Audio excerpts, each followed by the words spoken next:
जय श्री कृष्णा बच्चों, आप पढ़ रहे हैं हिंदी कक्षा 5 पाठ 4 त्योहारों का देश। ये पिछले वीडियो में इस पाठ को मैंने आपको पढ़ाया था और आपको बताया था कि हमारा देश को त्योहारों का देश क्यों कहा जाता है। क्योंकि हमारे देश में हम पूरे प्रतिवर्ष हर महीने कोई ना कोई त्योहार मनाते ही रहते हैं, इसलिए हम इसे कहते हैं त्योहारों का देश। आज हम इसके कुछ प्रश्न उत्तर को हल करेंगे। प्रश्न संख्या 1 है, सही उत्तर का क्रमाक्षर कोष्टक में लिखिए। क है 15 अगस्त है, मतलब इसमें से जो आपको सही लगता है इसका उत्तर आपको लिखना है। क है 15 अगस्त है। 15 अगस्त क्या है? 15 अगस्त को हम किस रूप में मनाते हैं? अ है महिला दिवस, ब है शिक्षक दिवस, स आज़ादी का दिवस या द बाल दिवस। तो 15 अगस्त को हम किस रूप में मनाते हैं? तो आप जानते ही हैं कि 15 अगस्त को हम क्या करते हैं। हम 15 अगस्त को ध्वजारोहण करते हैं, पीटी परेड करते हैं, नृत्य करते हैं। आप स्कूल में आते हैं तो सारा प्रोग्राम आप देखते हैं ना, तो आपको भी पता है कि हम 15 अगस्त के उत्सव के लिए मनाते हैं। इसको आज़ादी का दिवस के रूप में मनाते हैं। किस रूप में? आज़ादी का दिवस। हमको इस दिन क्या मिली थी? 15 अगस्त सन 1947 को हमारा देश आज़ाद हुआ था, तो हम आज़ादी के दिवस के रूप में क्या मनाते हैं? 15 अगस्त। तो 15 अगस्त क्या है? आज़ादी का दिवस। तो हमने यहाँ लिख दिया स आज़ादी का दिवस। ख है लोकतंत्र की झांकी लेकर आती है। लोकतंत्र की झांकी लेकर कौन आती है? क्या होली या 26 जनवरी या दीपावली और या ईद? कौन सा त्यौहार आता है लोकतंत्र की झांकी लेकर? तो लोकतंत्र की झांकी लेकर कौन आती है? 26 जनवरी आती है। कौन आती है? 26 जनवरी। 26 जनवरी को हम क्या मनाते हैं? इस दिन हमारे देश का संविधान लागू हुआ था, तो 26 जनवरी को हम लोकतंत्र दिवस के रूप में मनाते हैं। प्रश्न संख्या 2 है, मल्हार राग मुख्य रूप से किस ऋतु में गाया जाता है? मल्हार राग, इस राग के मैंने इस बारे में आपको बताया था, इस राग के बारे में कि ये राग तब जब भी गाया जाता है तब क्या आती है? वर्षा। वर्षा होने लगती है इस राग को गाने से। तो फिर इसमें अ है सर्दी में, ब वसंत ऋतु में, स गर्मी में और द वर्षा ऋतु में। तो मल्हार राग मुख्य रूप से कौन से ऋतु में गाया जाता है? ऋतु यानी मौसम। कौन सा मौसम? सर्दी का, गर्मी का, बसंत का या वर्षा का? तो इसका उत्तर है द। मल्हार राग वर्षा ऋतु में गाया जाता है। प्रश्न संख्या 3, रिक्त स्थान भरो। रिक्त स्थान मतलब कि ये कुछ खाली जगह यहाँ पर दी हुई है, इसको अपन को भरना है, खाली जगह को भरना है हमें। तो यहाँ पे पहला है, मन भावन सावन आते ही रिक्त स्थान छा जाती है।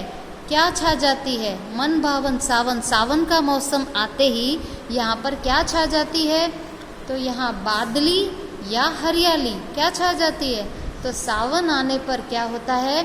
खूब वर्षा होती है, और जब वर्षा होती है तो चारों ओर क्या छा जाती है? हरियाली। तो इसको हम क्या लिखेंगे? हरियाली इसका उत्तर होगा। ये हरियाली हम यहाँ पर भर देंगे। 2 है, घर बाहर झूले ही झूले गाते राग रिक्त स्थान है। अब यहाँ पे खाली जगह हमको भरना है। तो घर बाहर क्या है? झूले ही झूले हैं। ऐसा लगता है कि वो झूले ही झूले क्या गा रहे हैं? कौन सा राग गा रहे हैं?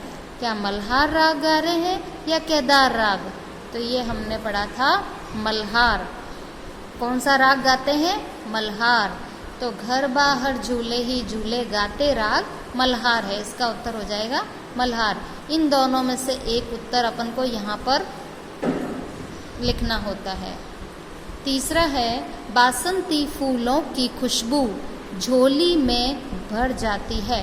अब यहाँ पे ये जो है बासंती लिखा हुआ है, तो यहाँ पे ये हो जाएगा बासंती, है ना। तो ये इसका उत्तर हो जाएगा बासंती फूलों की खुशबू झोली में भर जाती है। कैसे फूल? बासंती, जो बसंत ऋतु में खिलते हैं फूल, उनकी खुशबू हमारे झोली में भर जाती है। तो ये बासंती या चैती, कौन सा ऋतु, चैती का मौसम या बसंत का मौसम, तो हम ये लिख देंगे यहाँ पर बासंती। बासंती फूलों की खुशबू झोली में भर जाती है। भाईचारे का संदेशा ले रिक्त स्थान मुबारक आती है। यहाँ पे क्या है, रिक्त स्थान है। तो भाईचारे का संदेशा लेकर कौन आती है, कौन आती है, ईद। ये होली या ईद दोनों में से हम क्या लिखेंगे, ईद, क्योंकि इस दिन भाईचारे की बात ऐसे है कि ईद किसका त्यौहार होता है, मुस्लिम लोगों का। ईद कौन मनाते हैं, मुस्लिम लोग मनाते हैं। तो जब मुस्लिम लोग ईद का त्यौहार मनाते हैं तो हम लोग भी उन्हें बधाइयाँ देते हैं कि आपको ईद की बहुत बहुत बधाई हो। तो ये त्यौहार क्या बढ़ाता है, भाईचारे को बढ़ाता है, आपस में भाईचारा। मतलब ये त्यौहार ये सिखाता है कि हिंदू मुस्लिम अलग अलग नहीं हैं, हिंदू मुस्लिम भाईचारे से एक साथ रह सकते हैं। तो ये ईद भाईचारे का संदेशा ले कौन आती है, ईद मुबारक आती है। तो यहाँ होली और ईद में से हमने यहाँ लिख दिया ईद। प्रश्न संख्या 4 है, आज़ादी के दिन तिरंगा किस बात की याद दिलाता है। आज़ादी का दिवस के दिन हम जो ये तिरंगा झंडा फहराते हैं तो वो हमको किस बात की याद दिलाता है। इसका उत्तर है, आज़ादी के दिन तिरंगा वीर शहीदों की याद दिलाता है। उस तिरंगे झंडे को देखकर हमको किसकी याद आती है, वीर शहीदों की याद आती है। क्यों, क्योंकि वो हमारे देश को आज़ादी दिलाने के लिए कई लोगों ने अपनी जान दे दी थी, अपना बलिदान कर दिया था।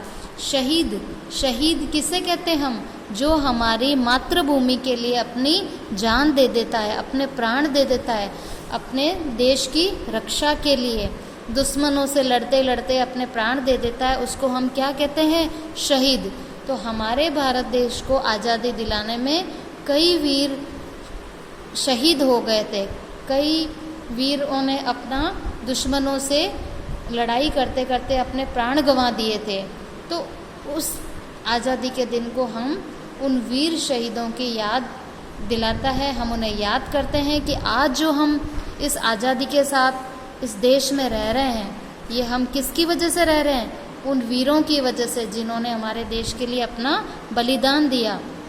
अगर वो लोग अपना बलिदान नहीं देते, आज़ादी की लड़ाई नहीं लड़ते, तो क्या हम आज़ाद हो पाते, नहीं, कभी नहीं हो पाते, हमेशा हम गुलाम ही बने रहते। लेकिन इन लोगों ने अपनी जान दी, तभी अपने देश के लिए बलिदान दिया, तभी हमें आज़ादी मिली। तो ये आज़ादी के दिन तिरंगा हमको किसकी याद दिलाता है, वीर शहीदों की याद दिलाता है। प्रश्न संख्या 5 है, राखी का त्यौहार कैसे मनाया जाता है। राखी का त्यौहार हम कैसे मनाते हैं, इसका उत्तर है, राखी के दिन बहन क्या करती है, अपने भाई की कलाई पे राखी बांधती है और भाई अपनी बहन को उपहार देते हैं। राखी के दिन क्या करते हैं, बहनें बड़ी खुश होती है कि आज हम अपने भाई की कलाई पे राखी बांधेंगे। और फिर बहनें क्या करती है, भाई की कलाई पे राखी बांधती है। उसके बाद भाई की लंबी उम्र की प्रार्थना करती है कि हे भगवान, मेरे भाई की हमेशा रक्षा करना, मेरे भाई की उम्र लंबी हो।